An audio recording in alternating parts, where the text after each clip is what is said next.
Game Master Player here, trying something new for a change. A little bit of a short little vlog series I'm going to call Role Playing 101. Now, and this is for your standard pencil and paper RPGs that you sit at a table, you interact with others, that kind of stuff. You could do it with Roll20 online if you wanted to, or some other product similar to that.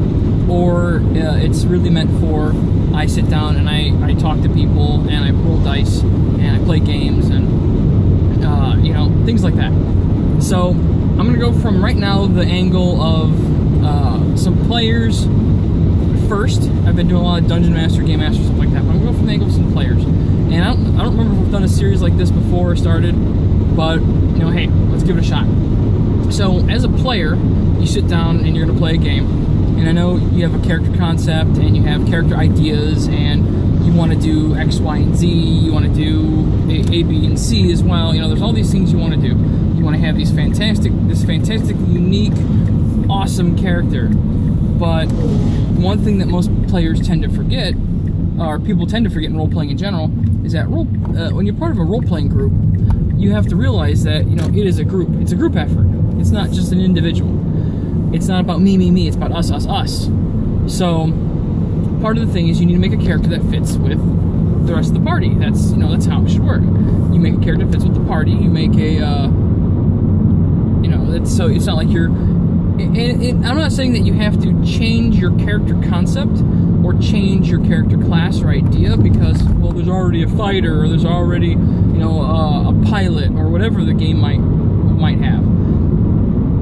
The idea is that you have to work with the fact that, well, there is another pilot, and maybe we could be co-pilots, or maybe, you know, maybe I could be a co-pilot, maybe he could be a co-pilot, or she could be a co-pilot, or maybe I can be something similar, or maybe we're competitors, or, you know, and we're working together because, you know, same reason, like, if you go to, like, look at, like, Dragon Ball Z, you know, Vegeta and Goku are competitors, but they work together because they compete to be better than each other, not necessarily compete to, you know, to win all the, you know, every day, all the time. They compete to be better than each other. So, you know, and to strive and succeed, you know, in that area. So there's that example. It's just, you know, there's nothing wrong with playing, you know, something that you want and working in with everybody else. It's just the thing is that you need open dialogue with other players. You can keep secrets and stuff like that. You don't have to give away the fact that you know exactly everything you want and what you're doing. No, don't do that.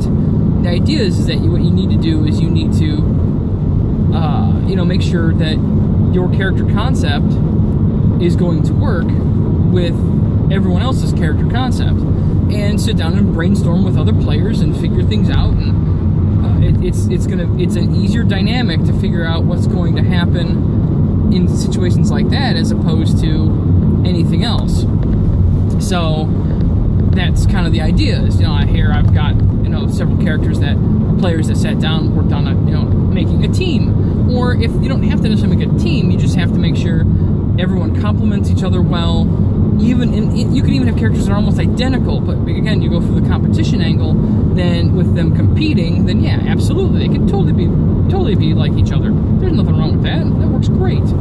So, and that's the concept. That's one of the concepts that some people tend to forget. They forget the fact that they can do things like this. They forget the fact that, oh yeah, you know what, maybe I should work with, you know, Bob and, you know, and Jane and, you know, that kind of stuff. It's a group effort. It's not about me. It's not about competition. You know, it's not like you get more treasure than everybody else because of whatever. This isn't a video game. This is a, you know, you sit down, you have to confront these people all the time. You know, I've had some players that have been, you know, the game's about me. It's like, you can't say that. You can't treat it that way. You can't be that the game's about just you, because it's not. It's about everybody. So, and they've cried to the game masters that I didn't get enough of this, or I'm not getting enough of that, or I wanted this part of the story, I want that. And then there's game masters that bend over and say, sure, and they make the other players feel like garbage. So, and keep that in mind, GMs that are watching this, that, you know, again, it's a team effort. It's not just an individual. Now, some people will be more supporting cast type, some players, and some players will be more like, you know, the active cast, the regulars. You know, it depends, and it's a group decision.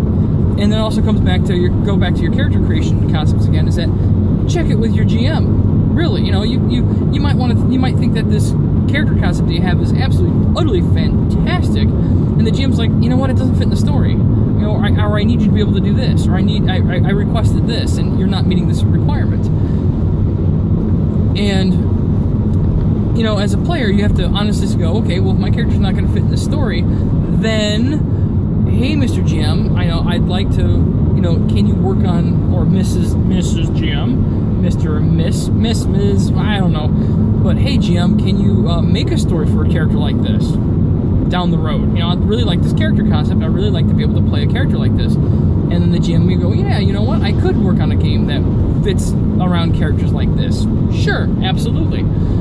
But the GM says, but this game's not that game. Then the player has to respect that, and that's it. It's no different than, and people are gonna definitely cry foul a little bit on this one. But it's no different than playing a fantasy setting and say, I'm going to be a pilot. Well, there's nothing to pilot. Well, I'm going to be a pilot anyway. Well, you know, it doesn't work that way. And people are like, well, that's just crazy. Of course, it's a fantasy setting. There are no pilots. But it's the same thing for a character that you think is correct in a fantasy setting. So you got to think about that. The fantasy setting or the setting, the world, whatever it might be, has certain restrictions, guidelines, whatever it might be for the story as well. You got to realize the game master is trying to tell a story, and there's certain characters that fit in this story, and certain characters that don't. It's just how it is.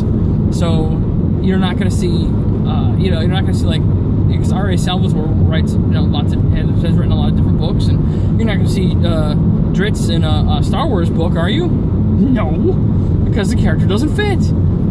But that's the idea, is that some stories, certain characters just don't fit in. So don't try to shoehorn your character into somebody else's story because you want to play it. I understand that you want to play this special character, whatever it might be. But at the same time, respect your other players and respect your GM and say, well, you know what? I've got this character idea. It doesn't fit in your story. Or is there a way for him to fit in this story, or her? Is there a way for this character to fit in this story? You know, is there something I can do? Can I change a stat? Can I change an ability? Can I change something and still keep kind of the character concept? Again, it's working with everybody. So, and that's a big problem, is that there's a lot of, we don't work with each other. We dictate and we do, and that's it. And that needs to kind of go away. Now, on the flip side, GMs, same thing. I know you've got a story. I know you spent lots of time putting this world, setting, story, adventures, everything together. You spent oodles and oodles of time doing all this stuff. And it's very important to you. I know it's very important to you. As a game master that's created many a story that have been completely flushed by players due to their actions. I understand that. But at the same time, there's no reason why I can't say, you know what, yeah, I'm going to have this, I can include this part in my story. There's no reason why you can't sit down and think, this player has a really good character concept, a really good character idea, and I really want this player to role play this character, and do it in a great way. So you work on changing your story ever so slightly, or majorly, depending, to get this player, because this player is going to shine with this character. Absolutely, I want to see people shine. So again, it goes back and forth. You respect your players, and as the player should respect the GM. And you sit down and you come to compromises and such like that. And this is just character creation. I haven't talked about anything else yet. It's just character creation. But, players can't dictate, I want to play this or I'm not playing. Well, you know what? If you have that kind of attitude, I don't want you in my game. Sorry. If you want to play a certain kind of character, you can sit down with other players, talk to them about, hey, you know what? I've got this great character idea, this great character concept that I really like. Can you guys come up with some characters that would work with them, and maybe we can get a game going? Sure, why not? That's the whole idea. If you have a group of people, and everyone's not going to be the same, never ever is ever going to be the same, and you have a game idea for setting X. Let's say I want a zombie game. I'm going to play a zombie horror game, okay? And one player's like, I'm not really into the zombie horror stuff. I'm more in I want to kind of do the fantasy stuff instead. And, then it turns into, well, hey everybody, how about we do some fantasy stuff? And everyone's like, well, I was really looking for the zombie horror. I was really looking forward to zombie horror. Hey, can we do the zombie horror and then maybe do fantasy afterwards? Sure, compromise, right? Or if it's a more evenly split, then you do, hey, can we do zombie horror in a fantasy setting? It's so we don't have guns to fight the zombies. We've got crossbows and magic. Sure, why not? There's a lot of different ideas and a lot of different possibilities. So again, it turns into, again, the game master needs to be a little flexible. You can't railroad completely. Railroading is nice, don't get me wrong. I've done it many times. I stopped doing it though entirely, and now my players are lost sometimes. But railroading is one way to do it, and it's not necessarily the best way to do it. And also, not just railroading, but also you've got, you got to be a little bit flexible with story. People are going to be in different moods at different times, or you're going to have people that aren't going to show up. And that's another issue that I have, is that when I try to set up a game that I need to have everybody there for, or I need to have certain people there for, and they don't show up, what do? Well, that sucks. So what I end up doing is I either am extremely flexible on having certain, like if I need to have a rogue find a secret compartment or something like that, and the person that can do it isn't there, or the rogue isn't there, whatever it might be.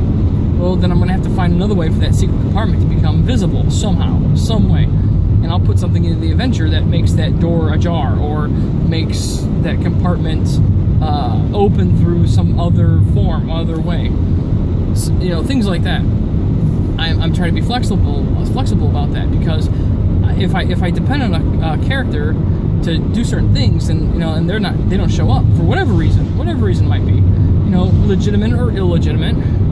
I was drunk and I passed out. Well, that's one of the things I really don't like, because that's just being disrespectful to everybody. When, again, respect your players, respect your game master. So, but it's just like, hey, it's I couldn't make it, I was sick, I had this family thing come up, whatever it might be. I still got the mosquito bite in my ear.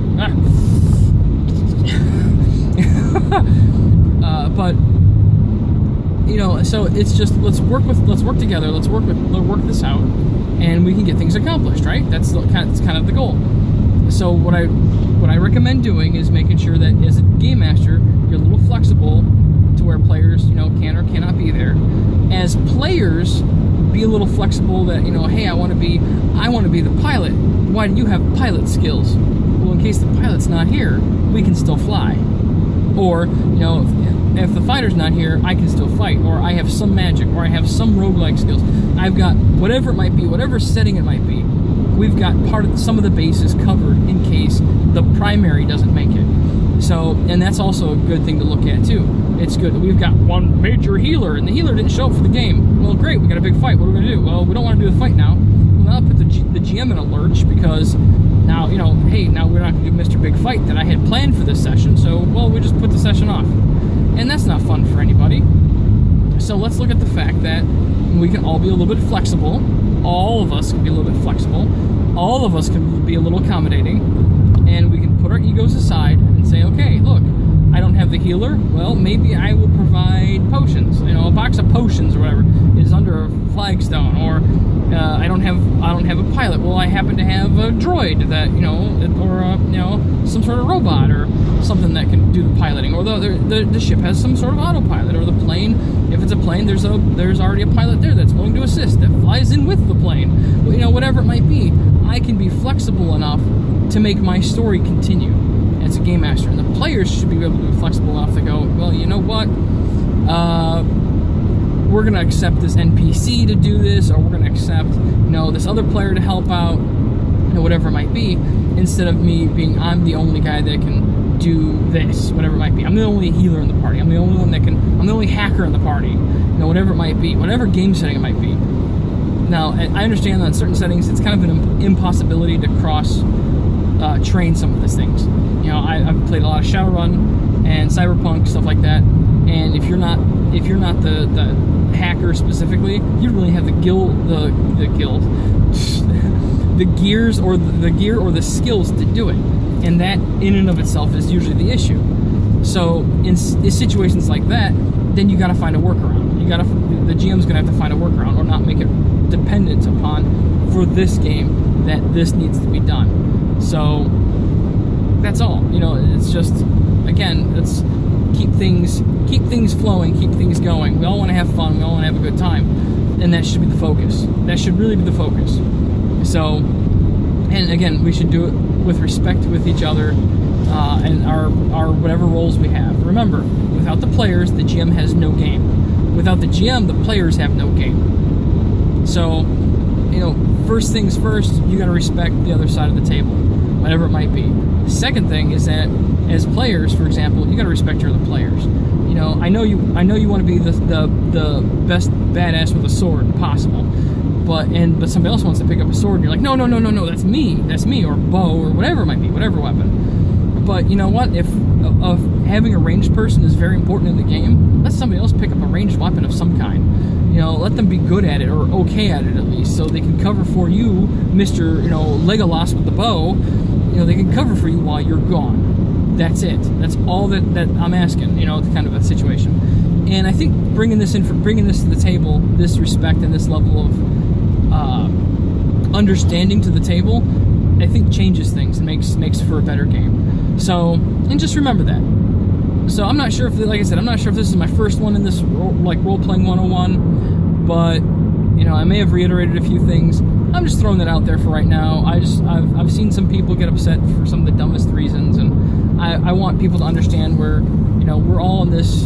We all want to play. We all want to have fun. We all want to do this. And honestly, a lot of it goes the same thing with board games. You know, we all want to play. We all want to have fun. So, you know, what's the big deal? So they don't know the rules. Let's teach them the rules. Let's not, you know, crush the people that don't know how to play the game, because then they don't want to ever play the game again. You know, that, like I said, board game, card game, RPG, same difference. You know, it can't be all about you in a role-playing game when there's, you know, 5 other people at the table with you if you're a player, or a GM. It doesn't matter. You know, it can't be about your NPCs, Mr. GM, because they're not the focus of the story. The players are. That's the whole reason you have players. Otherwise, you would just write a novel, right? So, anyway, thank everyone for watching this video. And if you have any comments, please put them in the comments below.